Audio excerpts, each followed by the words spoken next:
Adil Kak Talino, Bacuramin Kak Saroga, Bahasa Ingat Kak Jubata. Saya Resi Hesdianti dari kelas A sore, semester 3, Prodi Pendidikan Bahasa dan Sastra Indonesia, IKIP PGRI Pontianak. Baiklah, pada mata kuliah Kajian Bahasa Daerah Kalimantan Barat, saya akan membahas tentang pendekatan linguistik pada bidang kajian fonologi, kajian morfologi, kajian sintaksis, kajian semantik. Dan bidang-bidang kajian tersebut akan saya kaji ke dalam bahasa daerah Kabupaten Landak, yaitu bahasa Daya Ahe. Kita langsung saja masuk ke dalam pendekatan yang pertama, yaitu pendekatan linguistik pada bidang kajian fonologi, yang dimana di sini terdapat kosakata bahasa Swades, kosakata bahasa daerah Daya Ahe, dan transkripsi huruf fonetis. Di sini yang pertama ada kata awan, dan dalam bahasa Daya Ahenya itu juga awan, dan ini penampakan dari huruf fonetisnya. Di sini juga ada kata berjalan.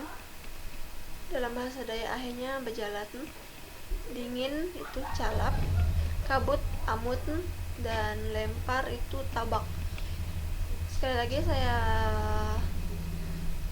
perlihatkan, ini adalah penampakan untuk huruf fonetisnya. Sini ya.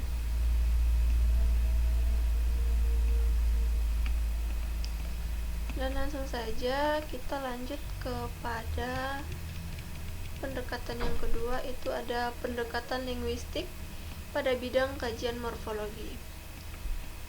Di sini terdapat kosakata bahasa Indonesia, kosakata bahasa daerahnya Daya Ahe, dan di sini juga terdapat kosakata. Yang pertama itu dalam bahasa Indonesianya ada kursi. Ke dalam bahasa daerah Daya Ahenya karusi.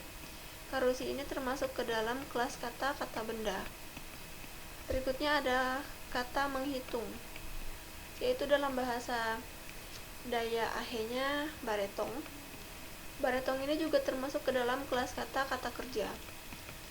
Selanjutnya ada kata menerima.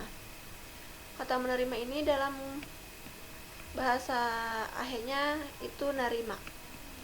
Narima juga termasuk ke dalam kelas kata kerja. Selanjutnya ada kata pergi. Kata pergi ini dalam bahasa Daya Ahenya itu ampus. Ampus juga termasuk ke dalam kata kerja. Selanjutnya ada kata culun. Culun dalam bahasa Daya Ahenya itu juga culun. Culun ini termasuk ke dalam kata sifat. Nah, ini contoh dari pendekatan linguistik bidang kajian morfologi.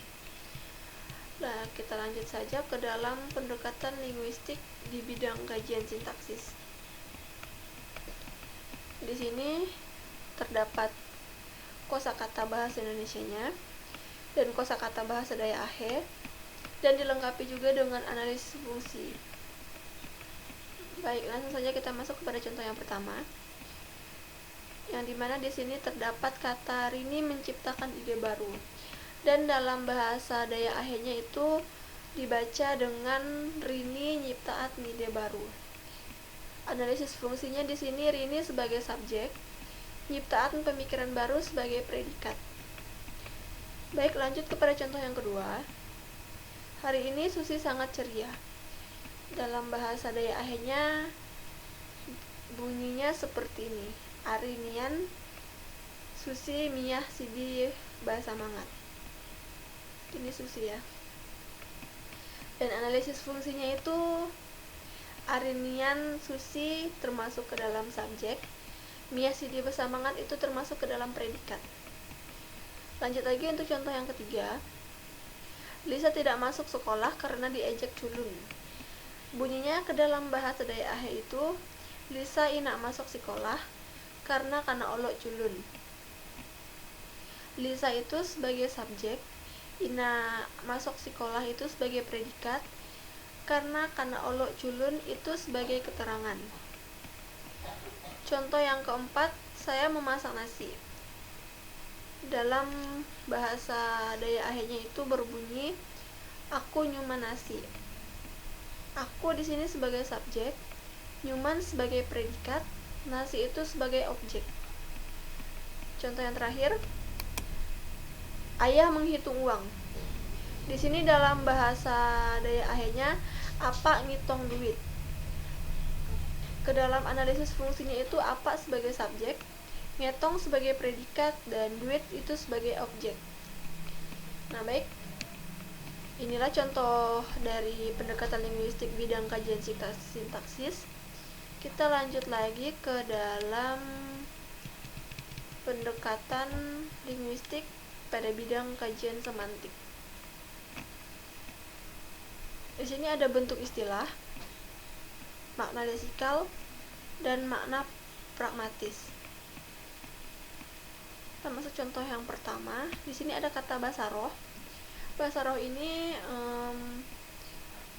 bermain atau berkunjung ke rumah orang, dan makna pragmatisnya itu merupakan bermain atau berkunjung ke rumah teman, saudara maupun keluarga, merupakan hal yang biasa dilakukan namun sangat penting untuk mempererat hubungan baik di antara kita.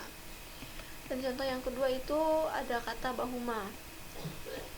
Bahuma di sini dalam makna lesikalnya itu membuat sawah atau ladang. Dan masuk ke dalam makna pragmatis, membuat sawah atau ladang merupakan kegiatan bercocok tanam dalam kalangan petani, yaitu untuk menghasilkan padi yang nantinya akan diolah menjadi beras. Lanjut lagi pada contoh yang keempat. Di sini ada kata nak batah. Nak batah ini termasuk ke dalam kata kangen atau rindu, dan makna pragmatisnya kangen atau rindu merupakan suatu rasa sangat ingin dan berharap benar terhadap sesuatu. Hal ini biasa terjadi pada kalangan muda yang sedang kasmaran. Rindu itu ingin bertemu pasangannya. Dan bagi orang yang merantau, rindu itu ingin berjumpa orang tua dan keluarganya. Dan contoh yang terakhir ada kata bagai, bercanda atau hanya sekedar bergurau. Dan makna pragmatisnya di sini bercanda atau bergurau bukan suatu kewajiban, tetapi kemauan, yang dimana hal tersebut dilakukan dengan untuk bermasuk, bersenang-senang atau bergembira, bukan untuk serius. Nah, baik, sekian pemaparan yang bisa saya jelaskan untuk pendekatan yang saya kaji ke dalam bahasa Dayak Ahe. Kurang lebihnya saya ucapkan terima kasih.